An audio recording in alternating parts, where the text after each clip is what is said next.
to consider before we start what we want to do with them, whether or not we want to email them, print them, and if we do want to print them, what size we want to print them at. Some of the things you need to remember in particular are the sizes you need to take your digital photos at so that you can actually print them out at the required size. For instance, if you wanted to print a photo or an image that is approximately A4 size, about this size, what we need to do is set our camera so that our image size is 2048 by 1536, and that will allow us to print a good quality A4 print. To set our camera to print an image, a photo that is approximately postcard size or sort of standard, almost standard photograph size, we make our digital image 1600 by 1200 pixels. If your image only needs to be approximately business card size or just needs to be quite a small image, we set our digital camera to 1024 by 768 for an image that will print a good quality at about this size. If all we're doing is emailing or publishing the photos to a website, we only need to take the image at 640 by 480 pixels to get a good quality image for that medium. So with this particular, well, the way these work is that they have what's called a modelling light or a lamp, which allows light to go on the subject when you're sort of focusing and getting ready. And then it also has a flash tube in the front of it. And basically the flash tube is what you're using when you're shooting the shot. So you use the modelling light when you're setting up and focusing, and the flash light is what you're using when you're shooting. On the back of this particular unit, you have an on-off switch. You have a switch which allows the modelling light on all the time, and then you have a setting which when you fire, the modelling light goes off briefly and then on, so it tells you when it's triggering.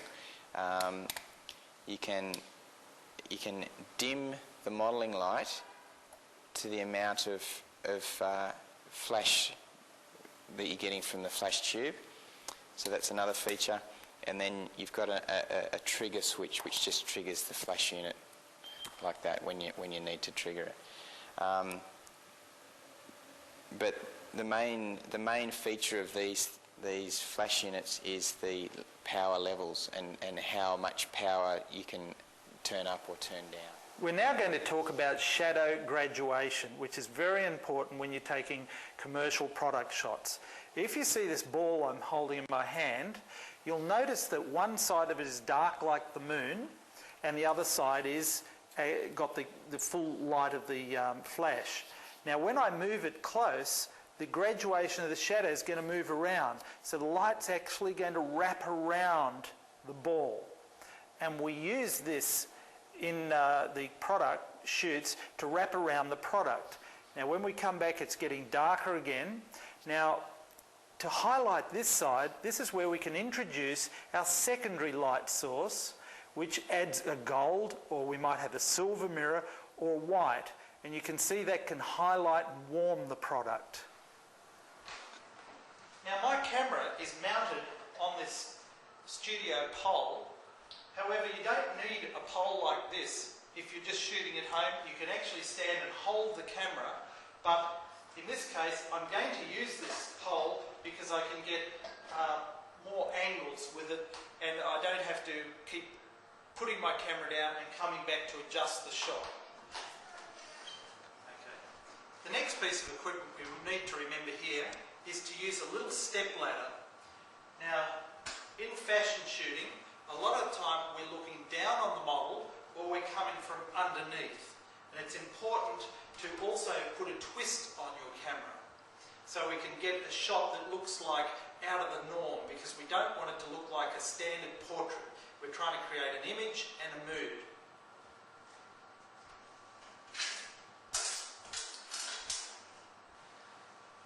Now while shooting the model, it's very important to get her to loosen up, laugh and joke with her, tell her how good she's looking, and you are there to tell her how to move.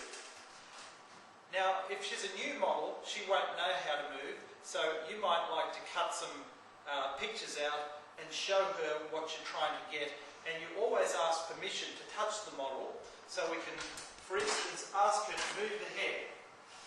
So we can touch the face, move the hair, we can push the hair back, and it's very important to ask permission to touch.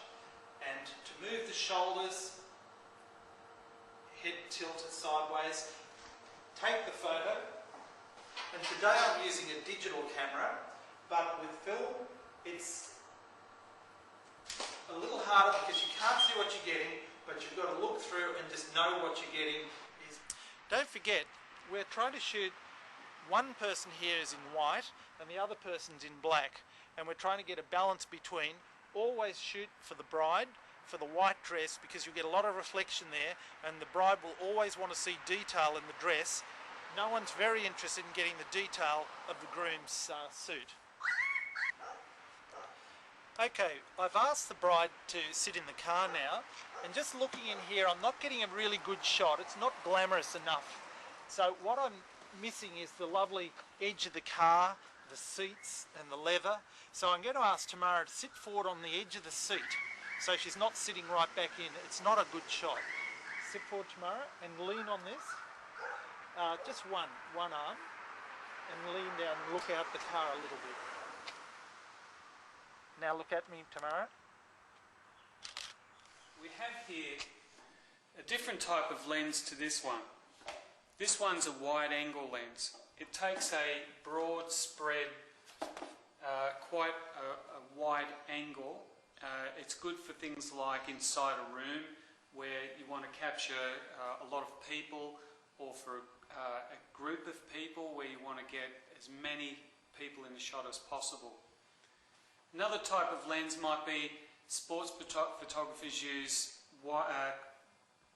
long focus lenses which zoom right into the action. They're great for obviously long distances. You have to be very careful when you're using telephoto. They're called telephoto lenses. We have to be very careful because they can accentuate any sort of camera shake that you might have. So use a tripod, some sort of sturdy tripod like this, for anything that's very extreme type of telephoto lens. Or you have to have a very fast shutter speed. What I've written up here now is just a very simple guide to the type of lenses there are. We refer to the normal lens as around about 50mm. It gives pretty much the same sort of picture in your viewfinder as what you're looking at in real life. Now there's no smiling traditionally in a lingerie shot.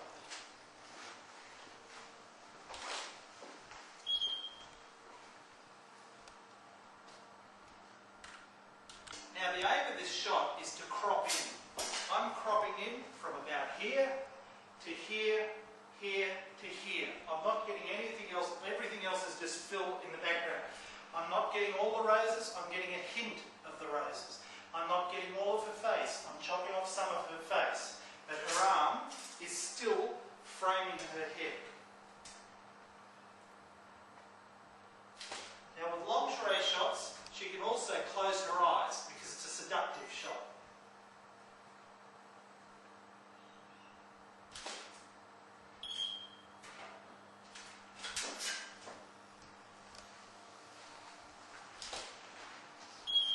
Now we're going to start working around the model, because in fashion photography you'll take 100 shots to get one really good one that stands out, that has that X factor. Just tilt your head this way a bit. And you'll find you have to keep moving props.